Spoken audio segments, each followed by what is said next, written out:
surprise to you that when Gallup did a poll and asked Americans, how many of you believe the news and trust the news to be truthful? Only 25% said that. In 2021, they asked, how many of you are trusting the people elected to Congress at the Capitol in Washington, D.C.? 37%. How about the president? A little better, 44%. How about the Supreme Court? A little better, 54%. And then they asked them this: how many of you believe your neighbors, family, and friends? 75%. Of those surveyed, over 1,000, said we believe them, which led Gallup to make this statement, and that is, apparently now in America, that when it comes to authority, the only people Americans believe are people that they know and know well. As they broke down the numbers, they realized that nationally, people believed much less. Statewide, a little more, but locally, the local governments, the mayors and commissioners and what have you, they believed the highest. But even that paled in comparison to how much of them, or how many of them rather, trusted people they knew, leading, of course, Gallup to say again that Americans mostly trust people they know personally. Not a big surprise. I don't think we needed Gallup to tell us that. I think most of us would attest to that we believe people we know. We don't necessarily believe people who are in authority, but we believe people we know. And if the people we know are in authority over us, then we tend to believe them much more and follow their lead because we know them personally. I bring this up because we read in Genesis 18, a situation where there were people who knew God, but still had trouble believing him. And if you're like me, you may know God, and you may have known God for quite a few years. But every once in a while, God says something to you, or God brings you to some understanding, or brings you rather to a mountain to climb, and your trust in him begins to erode. And I want you to know that when that happens, you're in good company. Because we read in the book of Genesis that not only did people sometimes disbelieve God, these were people whom God has shown himself to be great and mighty, and they still had trouble believing him. The question you and I need to ask ourselves is, do we trust God? Do we trust him because he is the authority, or do we trust him because we know him personally? Most people don't believe people in authority just because they're in authority. They believe people in authority once they get to know them personally. That's what the polling data tells us. One of the things we need to know about God when we're in a relationship with him is that he'll come to us. He'll present himself to us in ways we may not be aware of. He will come to us. We read in the first part of chapter 18, as we follow the life of Abraham, the Lord appeared to Abraham near the gate trees of Mamre, and while he was sitting at the entrance to his tent in the heat of the day, Abraham looked up and saw three men standing nearby. It's interesting, the text doesn't tell us that they were walking. They could have just appeared. We don't know. But all of a sudden he looked up and he saw three people. And when he saw them, he hurried from his tent to meet them, and he bowed low to the ground. He said, "If I found favor in your eyes, my Lord, do not pass your servant by."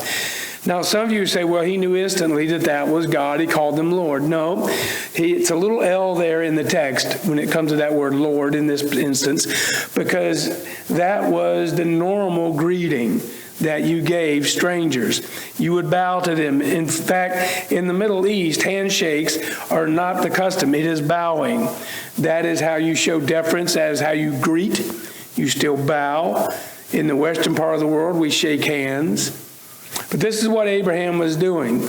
And you, if you were a person of any character at all, you would offer to aid people. You would ask them if they needed something, if they came near your dwelling, which is what Abraham is doing.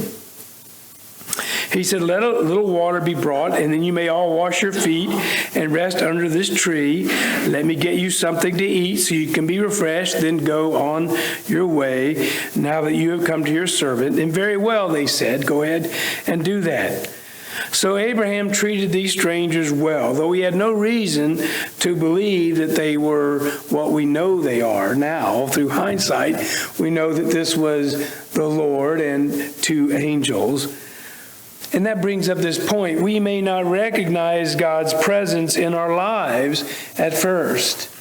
Even if you know him and know him well, you may not instantly recognize God showing up in your life through others or through an opportunity.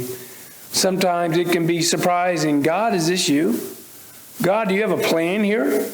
God, did you orchestrate this? Am I missing something? Because God will come to us unexpectedly. Here's what we know. Abraham hurried to his tent and he got Sarah and he said, quick, get 3 sehas or 3 sephas. Do you know what that is? That's 5 pounds. Get 5 pounds of flour and make these guys bread. Any bakers here? How many flat loaves of bread can you make with 5 pounds of flour? What was Abraham telling her? We're going to feed them now, and we're going to give them a lot of bread to take with them. We're going to supply them for their trip. He was giving in abundance.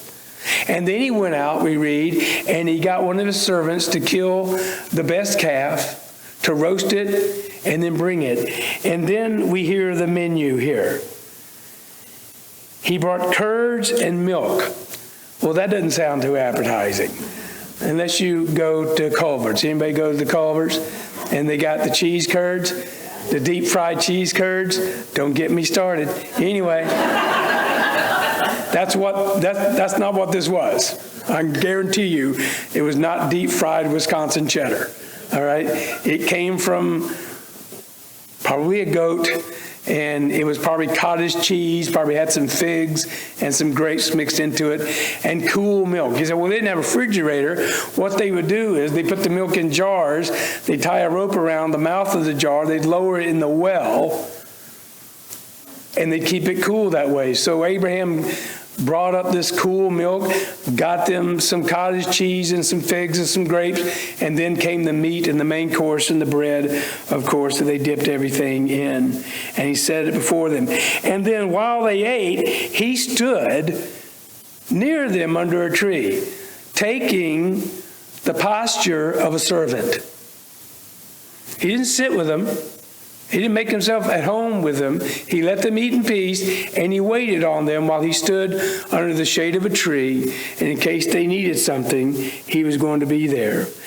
Opportunities to respond to God will come if we stay as Abraham stayed, and that's in a state of readiness to get involved, to do what's needed.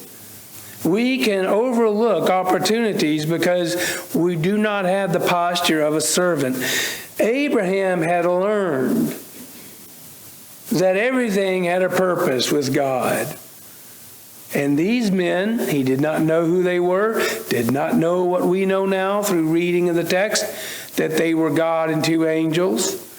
If you read the rest of chapter 18, which we're not going to get to today, you'll see that they were indeed powerful individuals, angels. He stayed ready to get involved. I heard a story of a Christian speaker speaking at a men's conference. He told this story. It wasn't a joke at the time. He said, I'm just upset at all the callousness I see in the church, meaning the people who profess Jesus Christ in the world today. They see all these needs, and they don't do anything about them. While just this week, I was walking downtown here in the urban center, and me and a friend were walking to lunch, and we came across a man who was either passed out or dead in the gutter. And it broke my heart how so many people were just stepping over him and not paying him any attention. And what really infuriated me was when we were returning from lunch, he was still there. That's what I said. Why didn't he help him? You see, Abraham saw a need and met it. Sometimes we don't meet needs because sometimes God will show up unannounced. We're not ready. We're not prepared. We haven't thought about it enough. We haven't taken enough time to say, well, is this something I should do or not? And I'm not saying, and God is not saying to you, that every time you see something you need to act. There are needs as we go through our day. And sometimes if we try to stop and help everything, we won't get where we need to go or where we should go. So God's not saying take every moment. God is saying there are going to be times when I'm asking you, unannounced, to step up and do something. And you may not have given it a lot of thought, but there's an opportunity. My heart was blessed to a degree in which I really can't communicate fully this week. We had a meeting. We just had a notice in the bulletin. Someone on our board said, we would like to do something with the homeless, helping the homeless here in Spring Hill. The next week, someone who had done homeless ministry and was very good at it was in my office asking me a question about something else, and I didn't know them very well. They had been attending for a few months, and I said, well, tell me your story. And they said, well, I did this and this, and I, for years, have worked with the homeless. And I'm thinking, God, what are you trying to tell me here? And so I met with the person on our board, and we talked, and we said, let's have a meeting. He said, oh, you called a meeting? 10 people showed up to this meeting. 10. Folks, I was expecting to be the guy on our board, the person in our church that had done it, and maybe one other person, and me. 10. I'm sitting there during the meeting. I'm not saying much because I'm just sitting there flabbergasted that God had brought 10 people. And a couple of the people that came were people we didn't know well. They had been in the church for quite a while, but we didn't know their background. One's a trained psychologist. One's an RN, retired. Guess what they did? They worked in substance abuse, which many of the homeless are. And there were a few that had done other homeless ministries in other churches. And then there were a few that said, we don't have a clue why we're here. Other than God said, we need to get involved. God still does that. God still shows up unannounced. He still has opportunities. And no one's judging you for not being at the meeting. God is not judging you for not being at the meeting. If God wanted you there, He would have let you know. But there are going to be opportunities for you and me to do the work God has for us. And He's not going to blow a trumpet to let us know this is when you need to get to work. He's going to have the opportunity there, and we're going to need to trust that we know Him enough that when we listen, we will hear His voice. How can we trust Him when He comes to us? Because He knows us and He knows our thoughts. He knows us and He knows our thoughts. He knows me and He knows what I'm thinking. The Lord, capital L now, said, I will surely return to you about this time next year, and Sarah, your wife, will have a son. Now, there's something you may not be aware of. It's okay if you don't know this. But in chapter 17, something happens here. Up until that moment, from chapter 11 of Genesis to chapter 17, Abraham was known as Abram, and his wife was known as Sarai.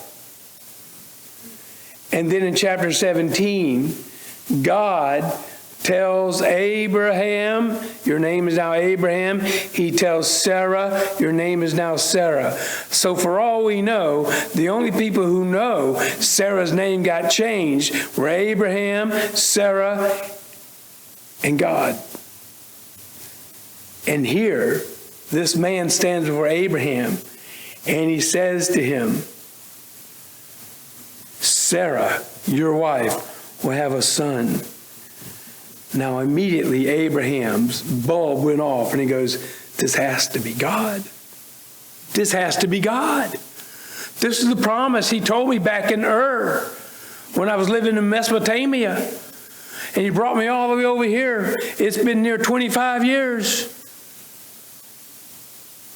And he's telling me the same promise. And I'm seeing him right in front of him. He knows my name is Abraham. Now, he knows Sarah's name is Sarah. Now, it has to be God. Sarah, though, was listening, eavesdropping in the tent, which was behind him. And Abraham and Sarah, we read, were already old and well advanced in years, and Sarah was past the age of childbearing.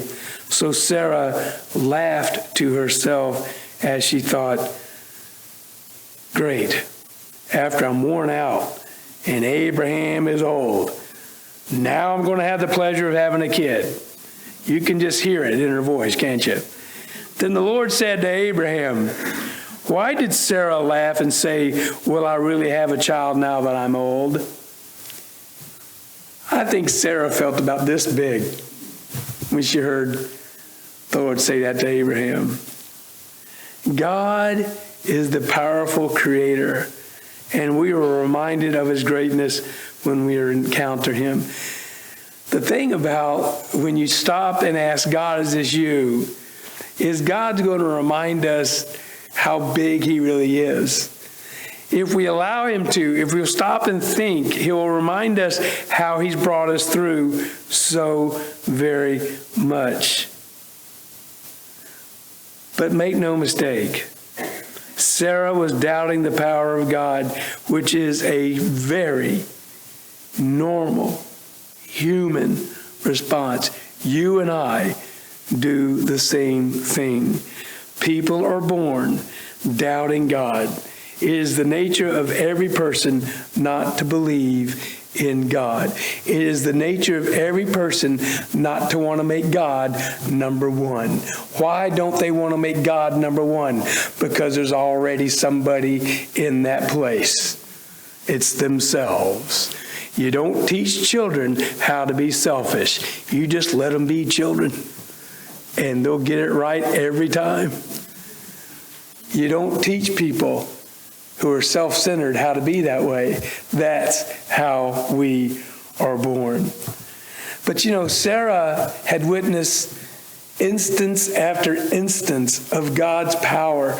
She saw God take Abraham out of Ur, bring him over to Canaan, in the midst of a famine, take him down to Egypt, saw him get into trouble with the most powerful king known in the known world that moment, that was Pharaoh, and escape. Not only did Pharaoh kick him out, but he made him rich. And then he came back, and his flocks increased, so much so that he and Lot, his nephew, who also got rich because he was hanging on to Abraham, they had to split up. And he gave Lot the choice of which part of the fertile land you want. And Lot chose the most fertile. And even though Lot chose the most fertile, God blessed Abraham with even more. Sarah saw this. Sarah saw that Abraham was called to go to war. And he wasn't a warrior. He was a sheep and camel herder. And he went up against an army, far superior numbers, and knew battle more than he did, and defeated them and rescued Lot. He saw this, but more importantly, she saw all this. But when she heard God say, you're still going to have a child, she doubted. She scoffed. Os Guinness says doubt is not the opposite of faith, nor is it the same as unbelief.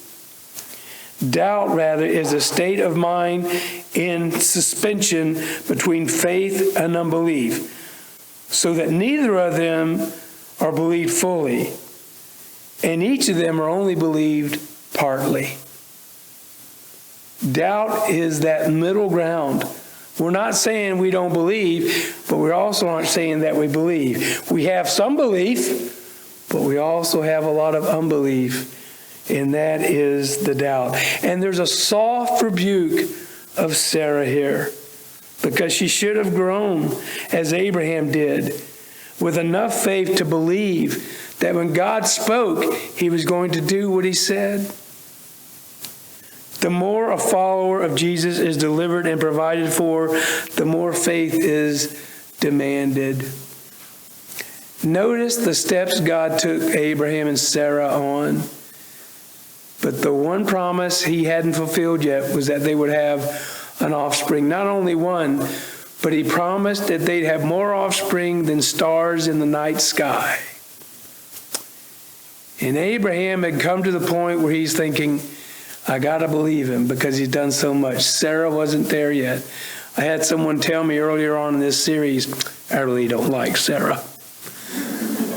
And I said, I think Hagar would probably agree with you. And I bet at times Abraham would too. Sarah is not the easiest person we meet in the pages of the Bible.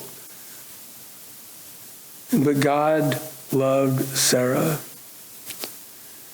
And followers of Jesus will face larger and larger mountains as God grows our faith. He was growing Sarah's faith from one mountain to a much larger mountain to a larger mountain. But she thought this mountain of having a child was more than God could do. Have you ever been there? Has God given you a promise, or has God promised something in his word and you're saying, I know it's there, but I don't think it's for me. I know it's there for others. I wouldn't doubt that it happens for others, Father. But I'm doubting it's happening for me. Maybe you're here this morning in this room. Maybe you're watching on video later on when this is recorded and put on the internet. And you're asking yourself, I don't know if God is really for me. I mean, I'm watching this, or I'm here this morning because obviously I believe there's something to God, or I wouldn't be wasting my time here. But I don't know if all this is for me, personally. Can I tell you, you're listening to the voice of God right now, not my voice, but God is speaking to you, and he's saying, I am for you. I'm for you, just like I was for Abraham, just like I was for Sarah. Now is the time, though. Now is the time. Now is the time. He knows us. He knows our thoughts. And he is powerful. It's great that he is powerful, but he's also kind. If all he had was power, that would be a very frightening thought. But he's powerful and he is kind. He says in response to Sarah and Abraham listening to his wife doubting God, he says, is anything too hard for the Lord? I'm going to return to you at the appointed time next year, and Sarah will have a son. Sarah was afraid.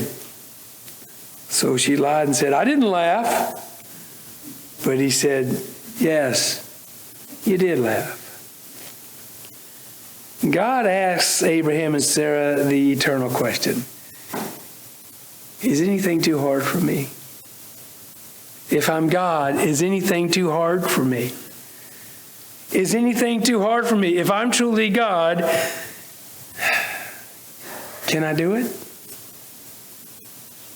The God of all power is to be worshiped and followed. We can worship him, but then he's going to say, now it's time to walk, child. And you're going to walk, and then you're going to come to an obstacle, and you're going to say, wait a minute. Wait a minute. This can't be. This can't happen. I don't think so, God. And when we do, what does God do? Well, even if we underestimate Him, which we do, He is patient, and He does not reject us. He's patient, and He does not reject us. Even when we underestimate Him, even when we're filled with doubt, even if we had belief, but all of a sudden that belief has left us because the mountain this time is too high. The obstacle is too broad. There's no way that God's going to do this. God, I don't think so. And then God says, oh yes, I will. It is a gentle rebuke. Now, what happened to Sarah? It's important we understand that at this point. Let's cut to the chase. We read about Sarah a little bit more in the Old Testament, but we also read about her in the New Testament. She's in what many scholars have named the Faith Hall of Fame. The people who made the Hall of Fame in the Old Testament are listed there in Hebrews 11. And we read in verse 11, by faith, Sarah herself received power to conceive, even when she was past age. Why? Since she considered him faithful who had promised. Somewhere along the way, Abraham led his wife, Sarah, led by the Lord, started believing, stopped doubting, and conceived Isaac. There's a way back from doubt. There's a way back when we fail to believe the first, second, third, fourth, fifth, umpteenth time. Sarah found her way, and God blessed her when her faith replaced her doubt. As I said a moment ago, now is the time. If you're doubting that God is for you, now is the time. There's one problem with the guarantee I just explained about Sarah. And that is that guarantee that God will not reject us is not for everyone. And it's not for just the special people or the church people or the holy people. It's for the sinners who realized that they had sinned against a holy God and repented and asked God to cleanse them. And in His grace, God sent Jesus and poured out the blood of the perfect Son of God to wipe away the sin of the imperfect, rebellious individual. To those people, not because of anything they've done, but for everything Jesus has done, for those people, God will never reject. But for those who do not know Him as their Savior, who never said, Jesus, I'm a sinner, I need your salvation, who never admitted to God that there's no way to Him except through Christ, those individuals, when they breathe their last here on earth, their opportunity, their chances are over. And God will reject them. And that rejection takes the form and is manifested in a place called hell, eternal torment. If you're listening this morning and you're hearing God's voice and you're saying, you're for me. God, I'm hearing your voice. You're for me. I'm ready to take that first step of faith right now. I want to come in faith, believing that I have sinned, but that sin can be taken away through Jesus, and I'm ready to believe. Would you tell God just that? In your own words. He knows what's in your heart. It's okay if you don't get the vocabulary perfect. He doesn't count off for that.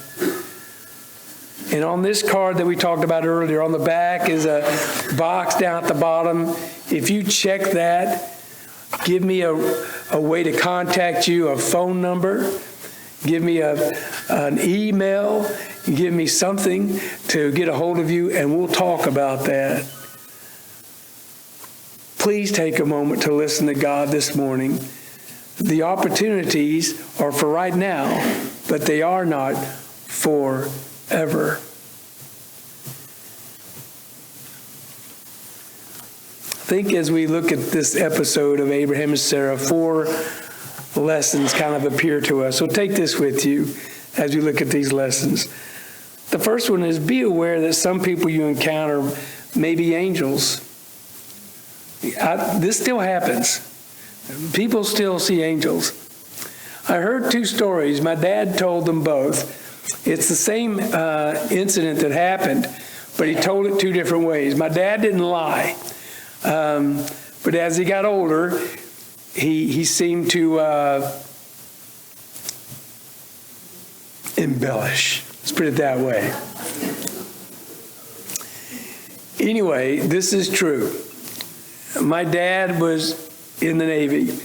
He was stationed on the Baham Richard, which was an aircraft carrier, back in the late 40s in the Sea of Japan during the Korean conflict. One day, topside, he and another sailor were grappling with some cables on the deck. It was just him and the other sailor, no one else on deck. And all of a sudden, the wire that they were grappling with went taut, and it swept across them. And my dad should have been cut in 2 by this wire. And the other sailor who was struggling with the wire, as my dad was near him, helping him fix it, he says that he either was transported or the sailor grabbed him, and both him and the sailor jumped at the right time. He doesn't remember any of it. He just remembers one instance seeing the wire. The next instance, he's on the other side of it with this other sailor, and the wire's taut, and it should have cut him in half. He goes below deck and is telling his shipmates this later on. And his shipmates saying, "That's amazing. Well, that's crazy." And my dad's telling him it had to be God. And they were a little skeptical, so they said, "Well, who's the other sailor?" And my dad said, "I don't know. I'd never seen him before." And he said he took the rest of the tour from sailing from the Sea of Japan back to Bremerton, Washington, trying to find this sailor. And he was nowhere to be found. And my dad said that was an angel that saved my life that day. God's angel saved my life. I shouldn't be here. You may have a story of your own, but make no mistake, God still uses angels. We're told this again in the book of Hebrews. Keep on loving each other as brothers. Do not forget to entertain strangers, for by doing so, some people have entertained angels without knowing it. And they're still here. Secondly, be confident that nothing is too difficult for the Lord. Nothing is impossible or too difficult for the Lord. When Gabriel told Mary, "You're going to have a son, and it's going to be virgin born, an immaculate conception," she said, "What? And Elizabeth's pregnant too? My older cousin? What?" And the angel said, "For nothing is impossible with God." In Luke 1, he tells her nothing is impossible with God. In Jeremiah, we read, "The sovereign Lord, you have made the heavens and the earth by your great power and outstretched arm. Nothing is too hard for you." In the New Testament, we read Paul writing to the church in Ephesus, "Now to him who is able to do immeasurably more than we can all ask or," what's that word? How much can you imagine? I can imagine a lot. And I still can't outdo God. I can go to the top of my brain and imagine stuff that's more amazing than any of you have ever seen before, and that's going to be child's play to God. That's how powerful He is. Is it impossible for you to let go of some sin or self-destructive habit? Impossible to control your lust? Impossible to resolve a broken relationship or to forgive someone who did or said something about you? It's impossible for that friend you've been praying for to open their heart to the Lord. Is it impossible to think that your child, a wayward child or a spouse that doesn't want to hear your Bible talk, to ever come to Christ? What seems impossible with us is never impossible with God. It was true thousands of years ago with Sarah, and it's true for you this very moment. Again and again,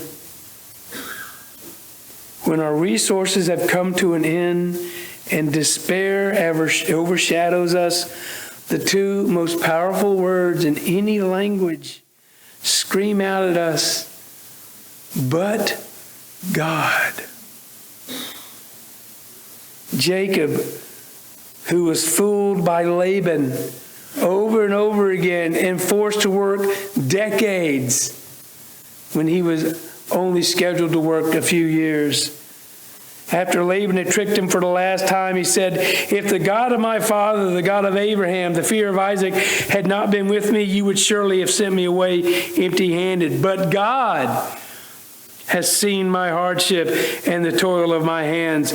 And last night in that dream, Laban, he rebuked you."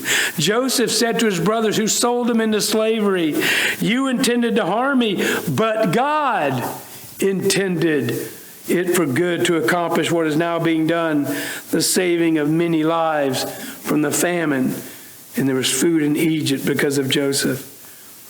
In 1 Samuel, we see where David was running from King Saul, who hated David, was jealous of him. David said, "You intended to harm me, but God intended it for good to accomplish what is being done." And David stayed in the desert strongholds, in the hills of the desert of Sif. And day after day, Saul searched for him. But God did not give David into his hands, God rescuing him. And then the writer of Psalm 73, Asaph, one of my favorite psalms. Asaph says, God, he starts a song by saying, God, I feel like a fool. I feel like a real idiot. I'm devout. I'm following you. And the people who could care less about you, who could not care less about you, who don't hear you, don't listen to you, don't do anything you want them to do, turn their backs on you, you're rewarding them, they're getting rich, they're getting away with it, nothing is happening to them, and I am here looking and feeling like a fool. And then he says, after God said, "Come and let me show you," and God showed him amazing things, Asaph says, "My flesh and my heart may fail, but God is the strength of my heart and my portion forever." Even when all the evidence to the contrary was there in front of Asaph. But God came and showed him something different. Peter, preaching to Jews at Pentecost, said this, "You killed the author of life, but God raised him from the dead. We are witnesses of this."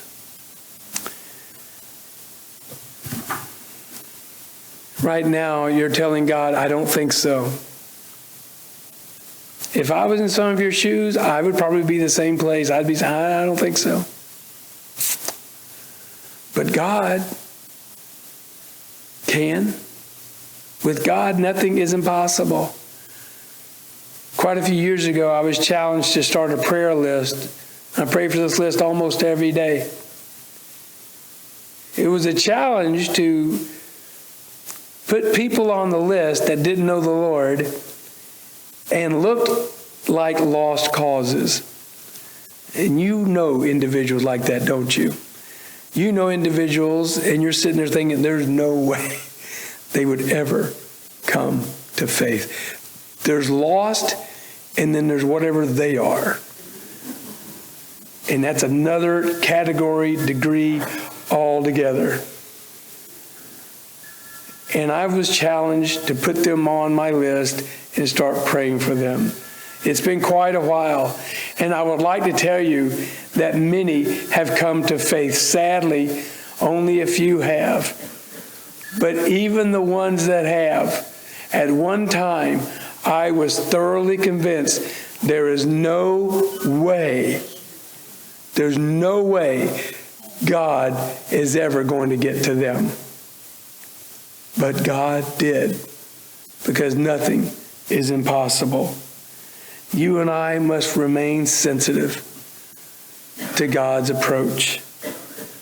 We must remain sensitive to the Lord's approach to us. Maybe it is to be involved in a ministry you never saw yourself doing. Maybe it's to pray for people that you think, well, this is just wasted energy.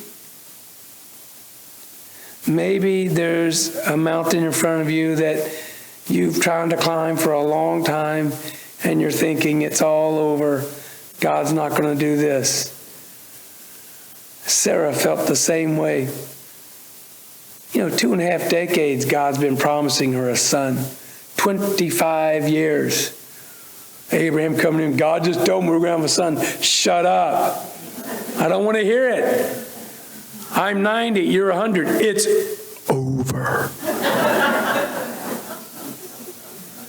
But God,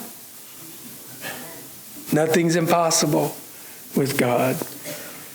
The one who did wondrous things for Abraham and Sarah is also the one who loves you as his own child. Whatever you're praying for today, child, God is saying, keep praying. It may be 25 years, it may be less. But God will respond. Amen. Father in heaven, there's more to you than we could ever know. There's more to you than we could ever understand. Father, we pray as the psalmist tells us, because you are my help, I sing in the shadow of your wings. Because you are my help, I sing in the shadow of your wings. Oh, Father, we may be here today, some of us, waiting on you to respond. As we take refuge in you, let our hearts be full-voiced as we sing in the shelter, in the shadow of your mighty wings. In Jesus' name, amen.